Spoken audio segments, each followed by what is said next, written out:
السلام علیکم ورحمۃ اللہ وبرکاتہ نحمدہ ونصلی علی رسولہ الکریم اما بعد. الحمدللہ آج دعوت و تبلیغ کی ہماری کلاس نمبر 52 ہے، جس کے اندر نماز کا بیان چل رہا ہے، اور اس میں آج کا ٹاپک ہے موزوں پر مسح اور تیمم. انشاءاللہ اس تعلق سے کچھ باتیں آپ کے سامنے آ جائیں گی. پچھلے دروس کے اندر الحمدللہ ہم لوگوں نے جب سے ارکان اسلام کا بیان شروع کیا، کئی باتیں آپ کے سامنے آئیں، کئی باتوں کا تذکرہ آپ کے سامنے کیا گیا، جس کے اندر ہم نے طہارت کے تقریباً پورے باب کو جان لیا. طہارت کسے کہا جاتا ہے، وضو کا طریقہ کیا ہے، وضو اور غسل کے فرائض واجبات کیا ہیں، پھر کن چیزوں سے وضو غسل ٹوٹتا ہے، یہ تقریباً ساری چیزیں آپ کے سامنے الحمدللہ آ گئیں. اب آج ہمارا ٹاپک ہے موضوع پر مسح. آپ جانتے ہیں کہ عربی کے اندر دو لفظ استعمال کیے گئے ہیں موزوں کے لیے. ایک خف، ایک ورڈ جو یوز کیا گیا ہے وہ یہ خف، اور ایک جورب. خف اور جورب، خافا خف، اور جورب آتا ہے جیم واو را اور با سے، جورب. یہ دو ورڈ استعمال کیے جاتے ہیں عام طور پر. خف کا مطلب ہوتا ہے چمڑے کے موزے، چمڑے کے وہ موزے جو ٹخنے کے اوپر تک کے حصے کو ڈھانک لیں. چمڑے کے وہ موزے جو ٹخنے کے اوپر تک کے حصوں کو ڈھانک لیں انہیں خف کہا جاتا ہے. اور جورب عام طور پر کہا جاتا ہے اونی موزوں کو، جو ہم لوگ پہنتے ہیں نا دھاگوں سے بنے ہوئے موزے، اون والے موزے، انہیں جورب کہا جاتا ہے. موزوں پر مسح کرنا شریعت مطہرہ کا ایک حکم ہے. اللہ کے نبی صلی اللہ علیہ وسلم سے یہ عمل ثابت ہے کہ آپ نے اپنے موزوں کے اوپر مسح کیا. یقیناً یہ بات ہے کہ اس دور کے اندر زیادہ جو چلن تھا وہ چمڑوں کے موزوں کا تھا، اور اس کا مطلب یہ نہیں کہ اونی موزے نہیں پائے جاتے تھے، اونی موزے بھی پائے جاتے تھے، اونی موزوں کا بھی استعمال ہوتا تھا.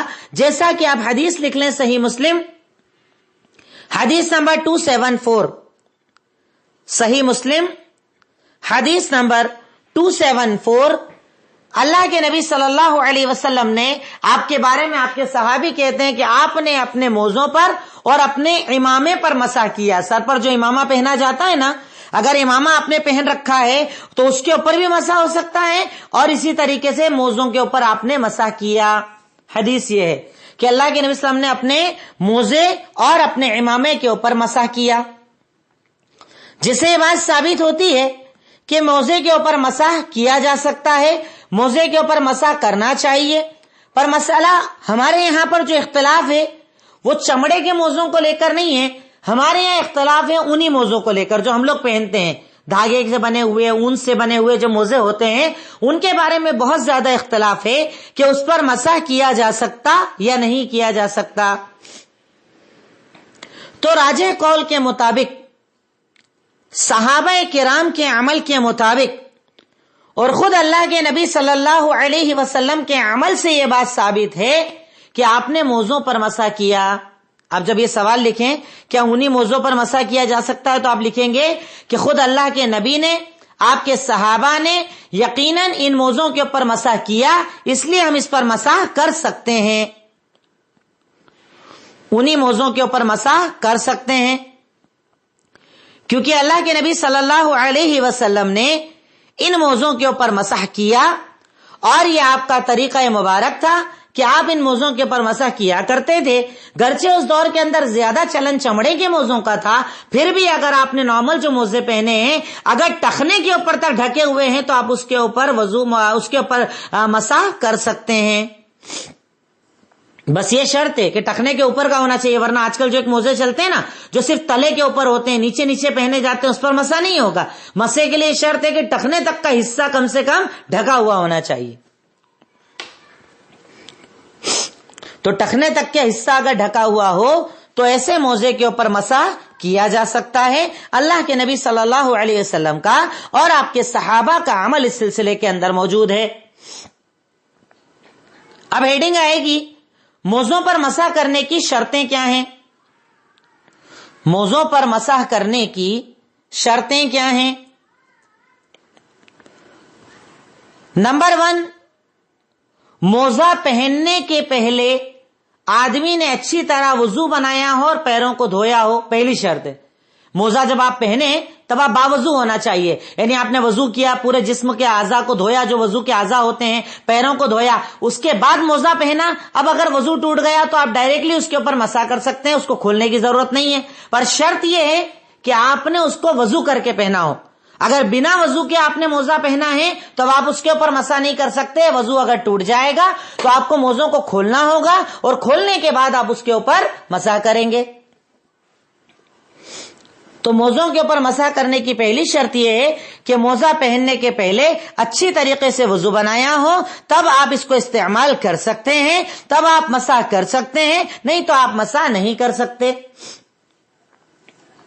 نمبر 2، موزہ نجس یا گندا نہ ہو۔ بھئی موزہ جو آپ پہن رہے ہیں اس پر کوئی گندگی لگی نہ ہو۔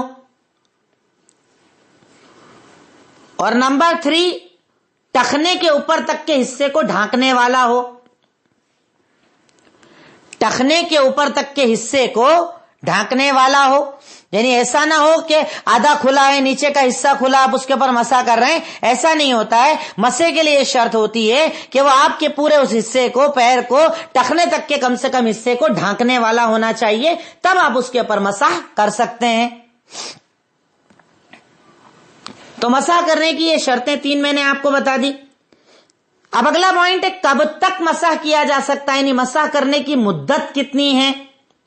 جیسے مثال کے طور پر میں نے صبح موزہ پہنا تو اب میں کب تک مسح کر سکتا ہوں، مدت کیا ہے، کتنے وقت تک مسح کیا جا سکتا ہے؟ تو یقیناً شریعت مطہرہ نے اس کی مقدار بھی ہم کو بتائی ہے۔ صحیح مسلم حدیث نمبر 276، اللہ کے نبی صلی اللہ علیہ وسلم نے مقیم یعنی گھر پر رہنے والے کے لیے 1 دن 1 رات اور مسافر کے لیے 3 دن 3 رات کا وقت مقرر کیا۔ یعنی اگر آپ مقیم ہیں، گھر پر ہیں، اپنے کہیں سفر پر نہیں ہیں، تو آپ 24 گھنٹے تک ایک ہی موزے کے اوپر مسح کر سکتے ہو، کتنی بار بھی وضو بناؤ آپ مسح کر سکتے ہو، آپ کو بار بار اسے کھولنے کی ضرورت نہیں ہے۔ اور اگر آپ سفر پر ہو، سفر کی حالت میں ہو، تو 3 دنوں تک 3 دن 3 رات تک آپ ایک ہی موزے کے اوپر مسح کر سکتے ہیں۔ یہ دلیل ہے صحیح مسلم حدیث نمبر 276 کہ اللہ کے نبی صلی اللہ علیہ وسلم نے مقیم کے لیے 1 دن 1 رات اور مسافر کے لیے 3 دن 3 رات مقرر کیا کہ وہ اس کے اوپر مسح کر سکتا ہے۔ ہمارے یہاں بڑا اس کو لوگ اچھا نہیں سمجھتے، برا سمجھتے ہیں۔ اب مثال کے طور پر آپ صبح اپنے گھر سے نکل رہے ہیں، آپ نے اچھی طریقے سے وضو بنا لیا، پیروں کو دھو لیا، پھر موزہ پہن لیا، اب آپ آفس میں ہیں، دکان پر ہیں، کہیں بھی کسی بھی جگہ ہے، موزہ اتارنے کی ضرورت نہیں۔ وضو ٹوٹا، پورے اعضائے وضو کو دھوئیے، پیر کے اوپر مسح کر لیجئے، آپ کے لیے وہ کافی ہے۔ اب اگلا پوائنٹ لکھیں گے، موزے پر مسح کا طریقہ کیا ہے؟ موزے پر مسح کرنے کا طریقہ کیا ہے؟ سنن ابو داؤد حدیث نمبر 162، سنن ابو داؤد حدیث نمبر 162، حضرت علی رضی اللہ تعالی عنہ کہتے ہیں کہ میں نے اللہ کے نبی صلی اللہ علیہ وسلم کو موزے کے اوپر مسح کرتے دیکھا۔ حضرت علی بن ابی طالب کہتے ہیں کہ میں نے اللہ کے نبی صلی اللہ علیہ وسلم کو موزے کے اوپر مسح کرتے دیکھا۔ اور اسی طریقے سے دوسری روایت بھی لکھ لیجئے، سنن ابن ماجہ حدیث نمبر 551۔ میں طریقہ بھی ایک بار اور بتاؤں گا آپ کو، پہلے دلیلیں لکھ لیجئے۔ سنن ابن ماجہ حدیث نمبر 551۔ اب صفت آپ لکھیے، طریقہ یہ ہوگا کہ انسان اپنی انگلیوں کو پانی سے گیلا کرے گا، انسان اپنے دونوں ہاتھوں کی انگلیوں کو پانی سے گیلا کرے گا، سیدھے ہاتھ کو سیدھے موزے کے اوپر کی طرف پھیرتے ہوئے اوپر لائے گا اور الٹے ہاتھ کو الٹے موزے کی طرف نیچے سے اوپر کرتا ہوا لائے گا، یعنی جو اوپر کا حصہ ہے پیر کا اس پر ناخن سے شروع کر کے اوپر تک لے کر آئے گا پھیرتے ہوئے ان انگلیوں کو۔ یہ طریقہ ہے مسح کرنے کا، سیدھے پیر پر سیدھے ہاتھ سے، الٹے پیر پر الٹے ہاتھ سے۔ اپنے دونوں ہاتھوں کی انگلیوں کو گیلا کرے گا، پھر اس کے بعد سیدھے ہاتھ کی انگلیوں کو سیدھے پیر پر رکھے گا, ناخنوں سے سٹارٹ کر کے اوپر تک لے کر آئے گا, اور اسی طریقے سے الٹے والے پیر پر اسی جگہ سے شروع کرے گا اور اوپر تک لے کر آئے گا. یہ اس کا مسح ہو گیا. اب اس کے بعد وہ نماز ادا کر سکتا ہے, اپنے عمل کر سکتا ہے, کسی چیز میں کسی طرح کے حرج والی بات باقی نہیں رہے گی. یہ موضوع پر مسح کرنے کا طریقہ ہے, صفت ہے, کیفیت ہے کہ موضوع پر مسح کیسے کیا جائے گا. اب اس کے بعد مسح کیسے ٹوٹتا ہے؟ بھئی ٹوٹ جاتا ہے کیا؟ جیسے وضو ٹوٹتا ہے ویسے مسح بھی ٹوٹتا ہے کیا؟ کسی وجہ سے مسح ٹوٹ جاتا ہے کیا؟ تو ہاں, مسح ٹوٹنے کی بھی کچھ وجہ ہوتی ہے. موزوں پر مسح کیسے ٹوٹتا ہے؟ تو اس میں لکھیے نمبر 1, اگر موزے اتار دیں گے تو مسح ٹوٹ جائے گا. موزے اتارنے سے مسح ٹوٹ جاتا ہے. اسی طریقے سے نمبر 2 میں لکھیے جتنی چیزوں سے وضو ٹوٹتا ہے. وضو سے مراد مطلب جنابت, حیض اور نفاس, یعنی جس میں غسل واجب ہو جاتا ہے. وہ نارمل وضو ٹوٹنا نہیں, آپ یا تو لکھ ہی لیجئے. پوائنٹ نمبر 2, جنابت, حیض اور نفاس. کیونکہ عام جو وضو توڑنے والی چیزیں ہیں جیسے پیشاب ہے, سبیلین سے کچھ خارج ہونا ہے, ایسی چیزیں جن سے صرف وضو ٹوٹتا ہے, اس سے مسح پر کوئی فرق نہیں پڑے گا. آپ کر سکتے ہیں, جیسے آپ کا ہوا خارج ہو گئی, وضو ٹوٹ گیا, آپ گئے وضو بنا لیجئے, پیر پر مسح کر لیجئے, کام پورا ہو جائے گا. پر اگر جنابت ہو گئی یا حیض اور نفاس آ گیا تو صورت کے اندر تو جب فراغت ہو اس کے بعد غسل ہوگا, باقاعدہ پورا غسل کرنا پڑے گا. اور تیسری چیز, مدت پوری ہو جانے پر, مدت ٹائم پورا ہو جانے پر, جو میں نے آپ کو بتایا, مقیم کے لیے 1 دن, مسافر کے لیے 3 دن. اب اگر آپ نے موزہ پہنا, پورا 1 دن مسح کر لیا, جیسے 1 دن مکمل ہوگا ویسے آپ کا مسح ٹوٹ جائے گا. اب آپ کو وضو بنانا ہوگا مسح کی مدت پوری ہو جانے پر. میں سمجھتا ہوں باتیں کلیئر ہو گئی ہوں گی انشاءاللہ. جو یہ میں نے ابھی تک کے پوائنٹ بتایا اس کے اندر آپ کو تقریباً یعنی مسح علی الخفین, موزوں پر مسح کے تعلق سے میں نے چیزیں آپ کو بتا دی. اب یہاں پر ایک چیز لکھ لیجئے, اگر موزہ ٹخنے سے نیچے کا ہو یا بہت زیادہ پھٹا ہوا ہو تو کیا اس پر مسح ہو جائے گا؟ اگر موزہ ٹخنے کے نیچے کا ہو یا بہت زیادہ پھٹا ہو تو کیا اس پر مسح ہو جائے گا؟ تو اس پر مسح نہیں ہوگا, اس پر آپ کو کھول کر وضو بنانا پڑے گا. جیسے آج کل چلتے ہیں تلے والے موزے, ٹخنے کے نیچے والے موزے, انتہائی زیادہ پھٹا ہوا کہ پورا پیر بالکل باہر ظاہر ہو رہا, تو اس کے اوپر پھر مسح نہیں ہوگا. اس کے اوپر آپ کو نئے سرے سے وضو بنانا ہوگا. یہ ہوئے کچھ مسح کے احکامات. مسح کے احکامات, مسح علی الخفین کے احکامات, کہ جس کا لحاظ ایک مومن کو, ایک مسلمان کو ہر حال کے اندر کرنا ہوتا ہے, سمجھنا ہوتا ہے, اس کے مطابق اسے اپنے سارے اعمال کرنا ہوتے ہیں. یہ مسح علی الخفین کا مسئلہ چل رہا ہے, جو میں نے تقریباً جتنی چیزیں اس کے اندر آ سکتی تھی ان کو لے کر آپ کے سامنے واضح کر دیا, جس میں آپ کو پتا چل گیا خفین کسے کہا جاتا ہے, کرنے کی دلیل کیا ہے, شرطیں کیا ہیں, کب تک کر سکتے ہیں, طریقہ کیا ہے, اور کن چیزوں سے مسح ٹوٹ جاتا ہے. تقریباً جتنے خفین کے مسائل تھے وہ آپ کے سامنے آ گئے. اگلا ہمارا ٹاپک ہے آج کا تیمم. تیمم, اب تیمم کسے کہا جاتا ہے تو اس کی تعریف لکھ لیجئے گا. ہتھیلیوں کو مٹی پر مار کر, چہرے اور ہاتھ پر پھیر کر پاکیزگی حاصل کرنے کو تیمم کہا جاتا ہے. ہاتھوں کی ہتھیلیوں کو مٹی پر مار کر منہ اور چہرے پر پھیرنے کو تیمم کہا جاتا ہے. یہ ورڈ آپ نے سنا ہوگا, ہم لوگ استعمال کرتے ہیں. وضو اور تیمم, تیمم کا لفظ استعمال ہوتا ہے, تیمم ہم لوگ کہتے ہیں, تیمم کا ذکر ہم لوگ کرتے ہیں. تو تیمم کا طریقہ تو میں یقیناً آپ کو آگے بتاؤں گا, پر جیسے ہم نے ہر چیز کے مسائل کو مختصر کے اندر سمجھا, میں پھر کہہ رہا ہوں کہ میں بہت ڈیٹیل میں بتا نہیں رہا ہوں, ورنہ وضو کے اندر نہ جانے کتنے اور مسائل ہو سکتے تھے. ہم لوگ یہاں پر انتہائی زیادہ شارٹ میں اہم مدوں پر بات کر رہے ہیں تاکہ باتیں زیادہ آپ تک پہنچ جائیں انشاءاللہ. تو تیمم کسے کہتے ہیں میں نے آپ کو بتا دیا. اب اس کے بعد اگلا پوائنٹ ایک لکھ لیجئے کہ تیمم صرف امت محمدیہ کو عطا کیا گیا. یہ دیکھیے کتنے فخر کی بات ہے ہمارے لیے.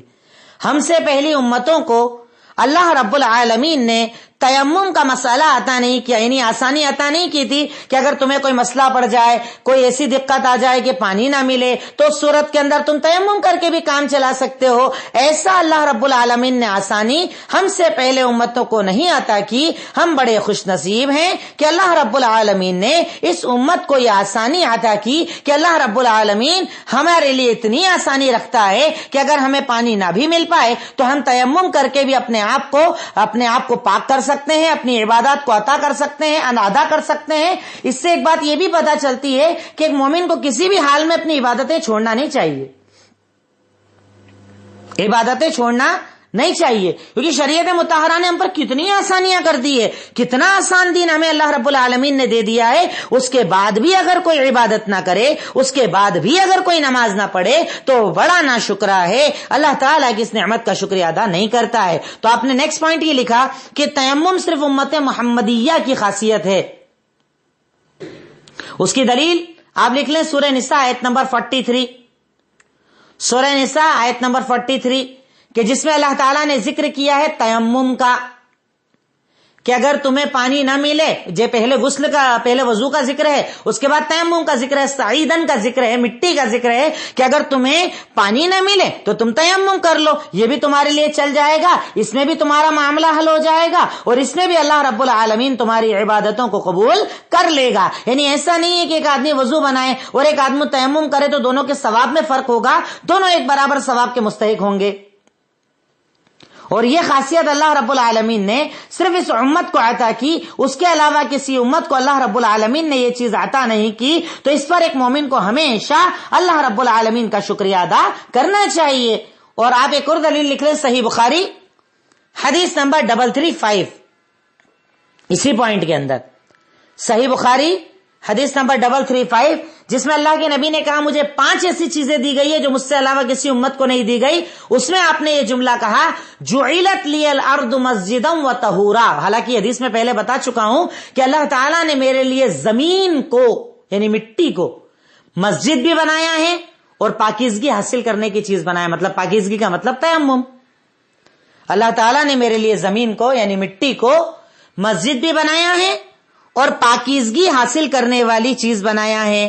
یعنی اس امت محمدیہ کو اللہ رب العالمین نے یہ خاصیت عطا کی ہے کہ اگر پانی نہ بھی ملے تو آپ تیمم کر کے اپنی عبادات کو جاری رکھ سکتے ہیں. اب تیمم ایک بہت بڑا عمل ہے. اب اس میں آپ اگلا پوائنٹ لکھیے، تیمم کب کیا جا سکتا ہے؟ تیمم کب کیا جا سکتا ہے؟ تو تیمم نمبر 1 جب پانی نہ ہو تب تیمم کیا جا سکتا ہے. اور اس کی دلیل یہی سورہ نساء آیت نمبر 43 جو اوپر آپ نے لکھی ہے وہی دلیل ہے اس کے لیے. جب پانی نہ ہو فلم تجدوا ماء آیت میں ذکر ہے کہ اگر پانی نہ ملے تو تیمم کرو.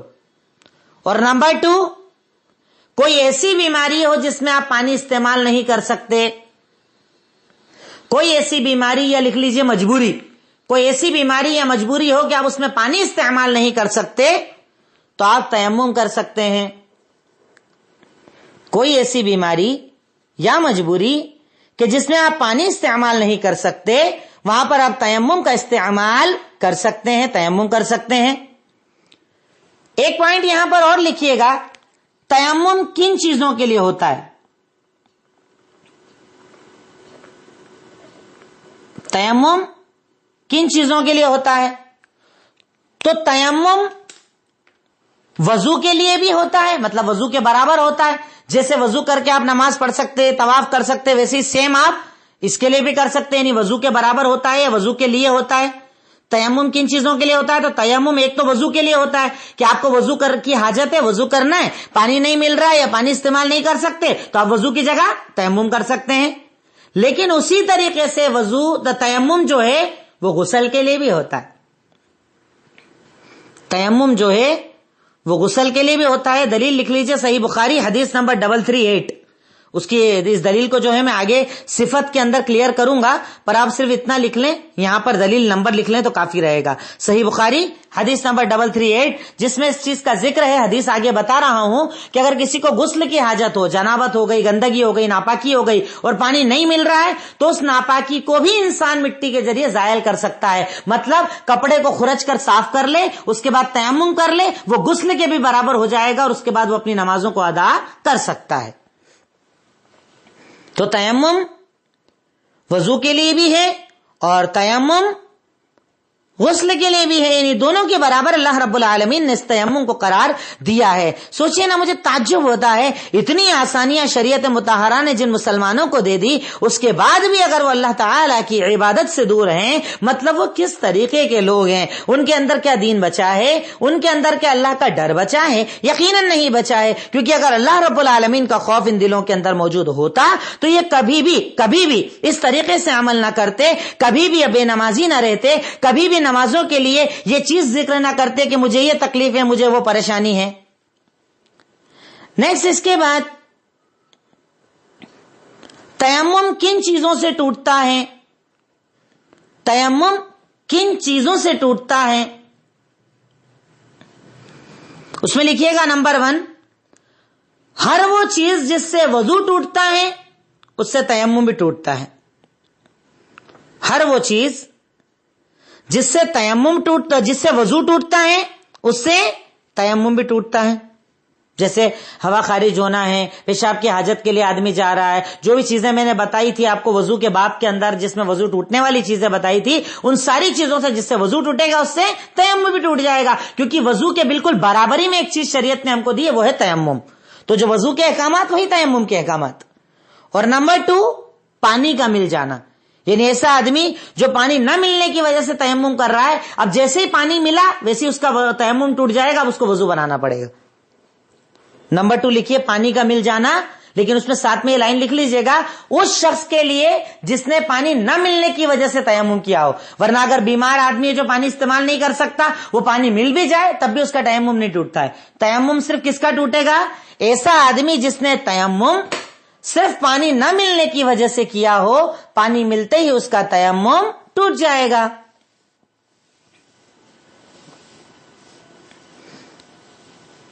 اب اس کے بعد اگلی چیز لکھیے گا، تیمم کی صفت کیا ہے، طریقہ کیا ہے، تیمم کیسے کیا جائے، کیونکہ اس کے اندر بھی کئی لوگ عجیب بیوقوفیاں دکھاتے ہیں، باقاعدہ وضو کی طرح پورا تیمم کر ڈالتے ہیں، مٹی لیں گے منہ پہ لگائیں گے، مٹی لیں گے ہاتھ پہ لگائیں گے، مٹی لیں گے کونی تک لگائیں گے، مٹی لیں گے پیر پہ لگائیں گے۔ ایسا تیمم نہیں ہوتا ہے۔ تیمم کا جو طریقہ شریعت مطہرہ نے بتایا ہے، تیمم کے اسی طریقے کو ہم کو اپنانا چاہیے۔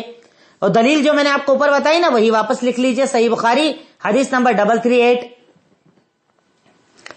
2 صحابی اللہ کے نبی صلی اللہ علیہ وسلم کی خدمت کے اندر آئے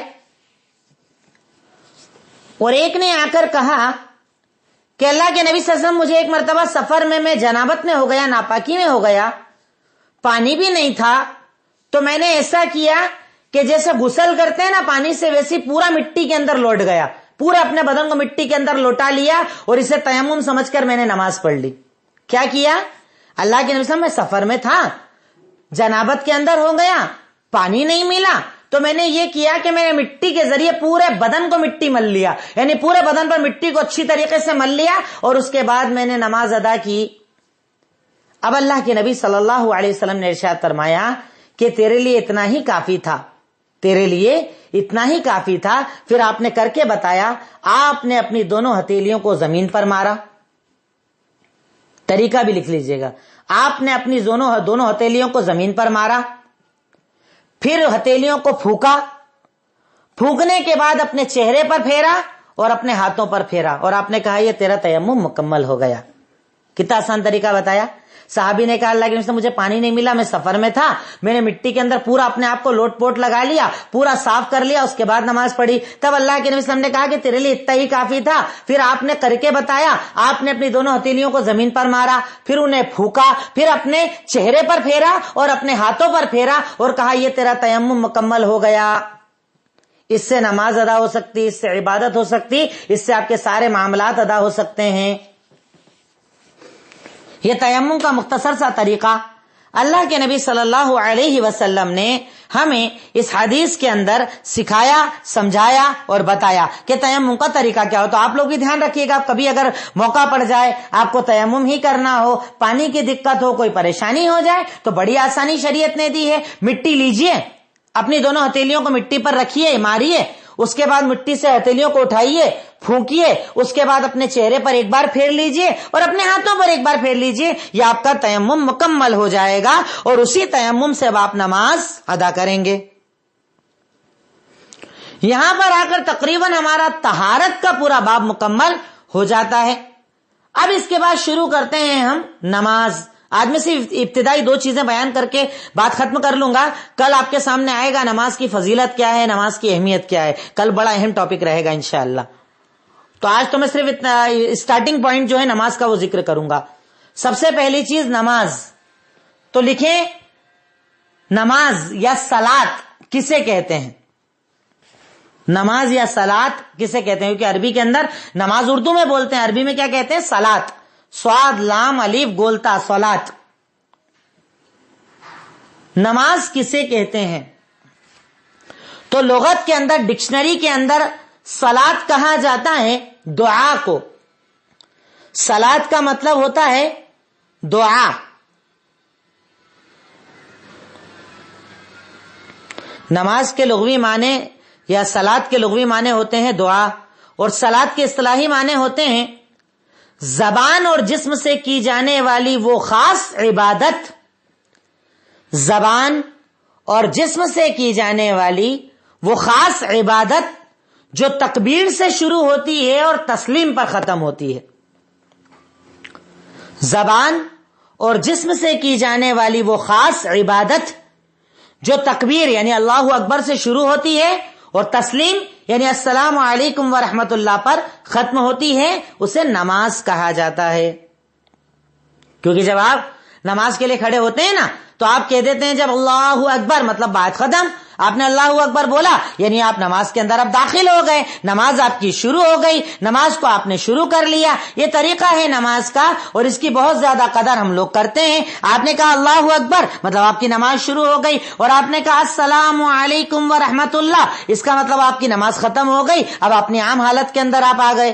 تو نماز کا میں سمجھتا ہوں مطلب سمجھ گئے کہ نماز کہا کسے جاتا ہے. نماز نہیں، صلات، سوری، کیونکہ نماز تو اردو ورڈ ہے، ترجمہ جو میں آپ کو بتا رہا ہوں وہ صلات کا بتا رہا ہوں. حالانکہ نماز کا بھی وہی ہوگا پر عربی ورڈ کا میں ترجمہ آپ کو بتا رہا ہوں. اب اس کے بعد نماز کی شرطیں کیا ہیں؟ نماز کی شرطیں کیا ہیں یا نماز کے لیے کیا شرطیں ہیں؟ تو نماز کے لیے سب سے پہلی شرط ہے اسلام. اسلام یعنی آدمی جب تک اسلام نہ لائے اس کی کوئی عبادت قبول نہیں ہوتی ہے. نماز شرط ہے، ہر عبادت کے لیے، نماز کے لیے اسلام شرط ہے. کئی لوگ یہ پورے مہینے کے روزے رکھتے ہیں، کفر کے اوپر ہیں، اسلام میں ہے نہیں، روزے رکھتے ہیں. اور ہمارے کئی بھائی اس کو بہت زیادہ ہائی لائٹ بھی کرتے ہیں. بھائی ایک چیز یاد رکھیں کہ اگر اسلام نہیں ہے تو کوئی عبادت قابل قبول نہیں ہے. اسلام شرط ہے، اگر ہے تبھی نماز قبول ہوگی. تو اسلام شرط ہے.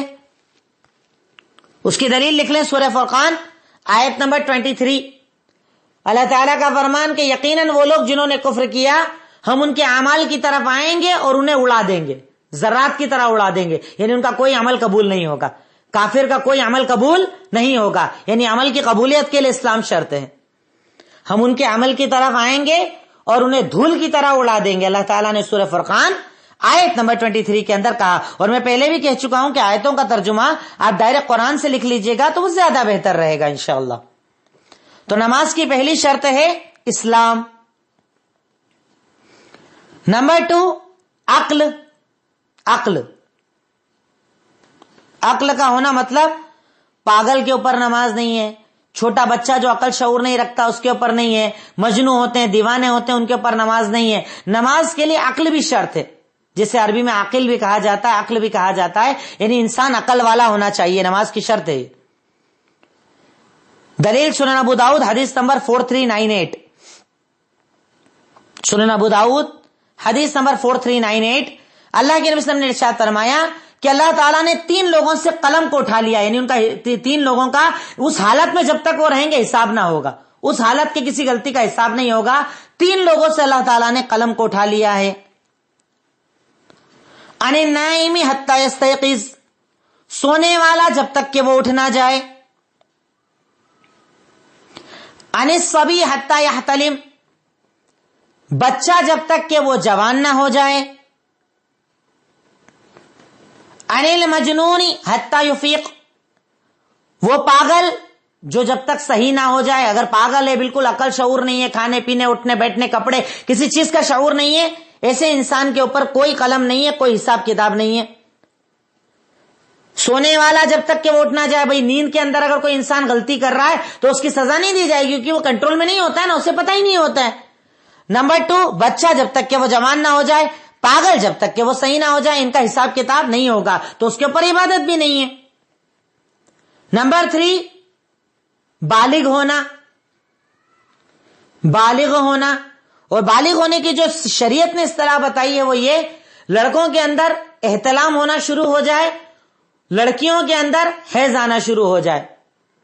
اور بعض روایت میں زیر ناف کے بال کو بھی اس میں ذکر کیا گیا ہے. پر آپ اتنا لکھ لیں کہ بلوغت کا مطلب یہ ہوتا ہے کہ لڑکوں کے اندر احتلام شروع ہو جائے اور لڑکیوں کے اندر حیض آنا لگ جائے، وہ بلوغت ہو گئی کسی بھی عمر کے اندر. کیونکہ الگ الگ ایریوں سے چیزیں چینج ہوتی ہیں، ایریا وائز کھان پین سے چیزیں چینج ہوتی ہے، اس لیے شریعت نے اس کو دلیل نہیں بتایا، بلوغت کو دلیل بنایا کہ جب بالغ ہو گئے تب آپ کو عبادت کرنی ہے، نماز پڑھنا پڑے گی، فرض ہو گئی. لیکن اس میں ایک پوائنٹ یہ بھی لکھ لیجئے، سنن ابو داؤد حدیث نمبر 494، سنن ابو داؤد حدیث نمبر 494، اللہ کے نبی صلی اللہ علیہ وسلم نے ارشاد فرمایا کہ تمہارے بچے جب 8 سال کے ہو جائیں تو نماز کا حکم دو، اور 10 سال کے ہو جائیں تو مار کر نماز پڑھاؤ. دیکھیے آپ، فرض ہوگی بالغ ہونے پر، جب آپ بالغ ہوں گے تبھی فرض ہوگی، لیکن نماز پڑھنا ضروری ہے اس معنی میں کہ 8 سال کے بچے کو اللہ کے نبی نے کہا حکم دو نماز کا، اور 10 سال کا ہو جائے اور نماز نہ پڑھے تو مار کر نماز پڑھاؤ. کتنے گھروں کے اندر ایسے بے نمازی اولادیں ہیں، نماز نہیں پڑھتی کیونکہ ان کے ماں باپ نے کبھی ان پر کوئی سختی نہیں کی. اور سختی کیا کریں گے جب وہ خود بے نمازی ہیں، یا تو خود بے نمازی ہیں یا خود پڑھ لیتے، اپنی اولادوں پر سختی نہیں کرتے. تو شریعت مطہرہ نے کہا کہ 8 سال کے جب بچے ہو جائیں تو نماز کا حکم دو، اور 10 سال کے ہو جائیں تو مار کر نماز پڑھانے کا حکم دیا، لیکن فرض بالغ ہونے پر ہوتی ہے. چوتھی شرط طہارت، پاکیزگی. طہارت اور پاکیزگی. سورہ مائدہ آیت نمبر 6، سورہ مائدہ آیت نمبر 6 میں اس کا ذکر ہے کہ گندگی کے اندر نماز نہیں ہوگی. جنابت میں، حیض میں، نفاس میں، کوئی گندگی کے اندر آپ ہیں، آپ نے اپنے آپ کو فارغ کیا ہے، کسی قضاء حاجت سے ہو کر آئیں اور اس کے بعد بھی آپ نے وضو نہیں کیا ہے تو نماز نہیں ہوگی. طہارت شرط ہے، طہارت شرط ہے. نمبر 5، وقت. وقت شرط ہے، یعنی ٹائم بھی ہونا چاہیے. ایسا نہیں کہ ایک آدمی فجر میں اٹھے 5 نماز ادا کر لے، کام ختم. وقت شرط ہے، جب نماز کا وقت ہوگا تبھی نماز ادا ہوگی، بنا وقت کے ادا نہیں ہوگی. وقت ہونے پر ہی نماز کو پڑھا جائے گا، وقت کے پہلے ادا نہیں ہوگی. تو وقت شرط ہے. دلیل سورہ نساء آیت نمبر 103، ان الصلاۃ کانت علی المؤمنین کتابا موقوتا. اللہ رب العالمین نے ارشاد فرمایا کہ یقیناً مومنوں کے اوپر نماز وقت کے ساتھ فرض ہے، ٹائم ٹو ٹائم، بالکل ٹائم سے. میں نے وقت کی اہمیت کا بھی خطبہ دیا تھا، اس میں اس کی طرف اشارہ بھی کیا تھا کہ شریعت مطہرہ نے کتنا ایک مومن کو وقت کا پابند بنایا ہے. الحمدللہ اللہ رب العالمین نے کتنا پابند ہمیں بنایا ہے کہ ہمیں وقت کی اہمیت کا بہت زیادہ احساس ہونا چاہیے کہ ہم وقت کی اہمیت، وقت کی قدر کریں. وقت کے بنا نماز نہیں ہوتی، کسی بھی وقت نماز نہیں ہوتی، وقت پر ہی نماز ہوتی ہے. نمبر 6، شرمگاہ کا ڈھکا ہونا. یا آپ لکھ لیں جسم کا ڈھکا ہونا، ایسے لکھ لیں اس کو، صرف شرمگاہ مراد نہیں، جسم کا ڈھکا ہونا. جسم کا ڈھکا ہونا، جس میں آپ نیچے لکھ لیجئے کہ عورت کا تو پورا جسم ڈھکا ہونا، صرف چہرہ اور ہاتھ کھلے رہ سکتے ہیں، اور مرد کا کندھے سے لے کر گھٹنے تک کا حصہ ڈھکا ہونا. عورت کا پورا جسم پردہ ہے، پورا جسم ڈھکا ہو، صرف چہرہ آگے کا حصہ اور ہاتھ کھلے رہ سکتے ہیں. لیکن مرد کے لیے کندھے سے لے کر ٹخنے گھٹنے تک ڈھکے ہونا چاہیے، یعنی اس کے نیچے اور اوپر اگر گردن کا حصہ وغیرہ کھلا ہے تو کوئی مسئلہ نہیں، پر عورت کو دوپٹہ بھی باندھنا ہوتا ہے، بال بھی ڈھانکنا ہوتے ہیں، یہ فرق ہوتا ہے جسم کا ڈھکا ہونا۔ اس کے بعد نیکسٹ پوائنٹ لکھیے گا، پوائنٹ نمبر 7، نیت، کیونکہ نیت کے بنا تو اسلام میں کوئی عمل ہی قبول نہیں ہوتا نا، یہ شرطیں ہیں نماز کی۔ نیت کرنا ضروری ہے، پر نیت کیسے، اس کے اندر ایک پوائنٹ آپ لکھ لیجئے ضرور، نیت کا ہونا۔ تو یہاں پر لکھیں نیت کسے کہا جاتا ہے؟ نیت کہا جاتا ہے دل کے ارادے کو، دل کے ارادے کو۔ نیت وہ نہیں ہوتی جو ہمارے یہاں پر لفظ سے ادا کی جاتی ہے، منہ میرا قبلے کی طرف، پیچھے امام کے، واسطے 4 رکعت کے جو الگ الگ الفاظ سے ہمارے یہاں بولی جاتی ہے، وہ نیت شریعت کے اندر ثابت نہیں ہے، کہیں قرآن حدیث کے اندر ثابت نہیں ہے، اللہ کے نبی صلی اللہ علیہ وسلم کے عمل سے ثابت نہیں ہے۔ نیت کا مطلب ہوتا ہے دل کا ارادہ۔ آپ نے وضو بنایا، یہ آپ کی نیت تو ہے، آپ نے ارادہ تو کیا، اس کے لیے الفاظ کے ساتھ نیت کرنا شریعت میں ثابت نہیں ہے۔ اور اس میں آپ صرف ایک عقلی دلیل یہ لکھ لیجئے کہ اگر نیت کا کوئی اسلام میں وجود ہوتا، اگر نیت کا اسلام میں وجود ہوتا تو وہ اللہ کے نبی صلی اللہ علیہ وسلم جنہوں نے پوری نماز عربی میں سکھائی، وہ نیت بھی عربی میں سکھاتے۔ بھئی نماز جب ہم پڑھتے ہیں تو ایسے بولے تو نماز ہو جائے گی کیا؟ اللہ بہت بڑا ہے، ہاتھ باندھ لو، تمام تعریفیں اس اللہ کے لیے جو سارے جہانوں کا رب ہے، وہ رحمان ہے، وہ رحیم ہے، پھر اس کے بعد اللہ سب سے بڑا ہے، ایسے نماز ہوگی کیا؟ نماز نہیں ہوگی۔ نماز عربی کے اندر ہوتی ہے، عربی میں پوری نماز سکھائی گئی ہے، اللہ اکبر سے لے کر السلام علیکم ورحمۃ اللہ تک سکھایا گیا ہے۔ پھر اردو نیت کرنے والا بولتا ہے منہ میرے قبلے کی طرف، چائنیز الگ بولتا ہے، فرانسیسی الگ بولتا ہے، ہر لینگویج والا الگ بولتا ہے۔ یہ اس بات کی کھلی دلیل ہے کہ اللہ کے نبی صلی اللہ علیہ وسلم سے ثابت نہیں ہے، کیونکہ اگر ثابت ہوتی تو دنیا کی کسی بھی زبان کے بولنے والے نے جب نماز ادا کی تو وہ کہتا اللہ اکبر، کسی زبان میں چینج نہیں ہوتا، پر نیت چینج ہوتی ہے۔ اس کا مطلب یہ ایڈڈ ہے، بعد میں داخل کی گئی ہے، شریعت سے اس کا کوئی تعلق نہیں ہے۔ تو نیت مطلب ہے دل کا ارادہ، دل میں ارادہ کرنا کہ میں نماز پڑھ رہا ہوں، اور یہ شرط ہے، اس کے بنا عبادت قبول نہیں ہوتی۔ لاسٹ نمبر 8، قبلے کی طرف منہ ہونا، قبلے کی طرف منہ ہونا۔ سورہ بقرہ آیت نمبر 144، سورہ بقرہ آیت نمبر 144، اللہ تعالیٰ نے ارشاد فرمایا فَوَلِّ وَجْهَكَ شَطْرَ الْمَسْجِدِ الْحَرَامِ، کہ تم اپنے چہرے کو مسجد حرام کی طرف موڑو، یعنی کعبہ کی طرف چہرہ کر کے نماز ادا کرو۔ قبلے کی طرف منہ ہونا، تم فَوَلِّ وَجْهَكَ شَطْرَ الْمَسْجِدِ الْحَرَامِ، تم اپنے چہرے کو مسجد حرام کی طرف کرو، اللہ تعالیٰ نے حکم دیا۔ تو قبلے کی طرف، کعبہ کی طرف چہرہ کر کے آپ کو نماز ادا کرنی ہے، ورنہ آپ کی نماز نہیں ہوگی۔ کسی بھی طرف نماز پڑھ لیں گے تو نماز نہیں ہوگی۔ تو یہ نماز کی 8 شرطیں ہیں جن کو ادا کرنے پر ہی نماز ادا ہوگی۔ اسلام، عقل، بلوغت، طہارت، وقت، سطر کا ڈھانکنا، نیت اور استقبال قبلہ، یہ چیزیں ضروری ہیں، اس کے بنا نماز نہیں ہوتی۔ نماز کے لیے چیزیں شرط ہوتی ہے، ان کو ادا کرنے پر ہی آپ کی نماز ادا ہوگی۔ یہ شرطیں ہیں نماز کی جس کے ایک مومن کو ضرورت ہے اور ادا کرنا ہوگا۔ اب الحمدللہ یہاں پر ہمارا آج کا ٹاپک مکمل ہوتا ہے کہ ہم نے الحمدللہ موضوع پر مسح کرنے کو جان لیا، الحمدللہ ہم نے تیمم کو اچھی طریقے سے سمجھ لیا، اب نماز کسے کہتے ہیں ہم نے سمجھا، اور نماز کی شرطوں کو ہم نے سمجھا۔ اب کل انشاءاللہ آپ کے سامنے آئے گا نماز پڑھنے کی فضیلت اور اہمیت اور نہ پڑھنے والوں کا انجام۔ کل کا ہمارا یہ ٹاپک رہے گا۔ اللہ تعالیٰ سے دعا کرتا ہوں کہ اللہ رب العالمین تو ہمیں کہنے سننے سے زیادہ عمل کرنے کی توفیق عطا فرما۔ اے اللہ تو ہمیں اس کلاس کے ذریعے فائدہ اٹھانے کی توفیق عطا فرما اور اپنے عمل کو نیک بنانے کی ہمیں توفیق عطا فرما۔ وآخر دعوانا ان الحمدللہ رب العالمین۔ السلام علیکم ورحمۃ اللہ وبرکاتہ۔